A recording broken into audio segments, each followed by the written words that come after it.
Jeshi la Polisi lingependa kutoa taarifa baada ya saa 24 kupita toka tulipotoa taarifa ya mwisho asubuhi ya tarehe 11 mwezi wa 12 2025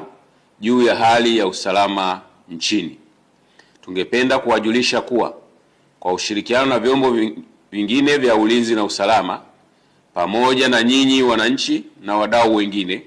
katika kutimiza jukumu la pamoja la kulinda amani, utulivu na usalama nchini, hadi sasa nchi yetu kiusalama ni shwari na shughuli za kiuchumi na za kijamii ziliendelea vizuri katika mazingira ya amani kwa kipindi hicho cha masaa 24. Tunapoelekea kwenye siku za mwisho wa wiki, tunazidi kutoa wito kwa kila mmoja wetu kuendelea kutii sheria sambamba na kushirikiana kwa kila mmoja na nafasi yake kulinda na kuimarisha amani,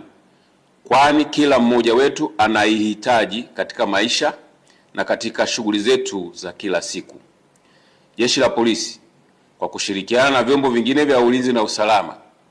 vinaendelea kuahidi tutaendelea kulinda usalama wa nchi yetu sote, maisha na mali za kila mmoja wetu ndani ya taifa letu la Tanzania. Aidha, tuendelee kuelimishana na kuhimizana kuyakataa yale yote yanayohamasishwa kwa njia mbalimbali na katika maneno ya kubadilisha mbinu kila mara ili kutaka kutuchonganisha na kutujengea chuki kati yetu,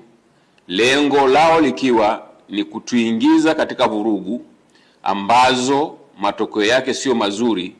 kama tunavyoshuhudia katika maeneo mengine duniani.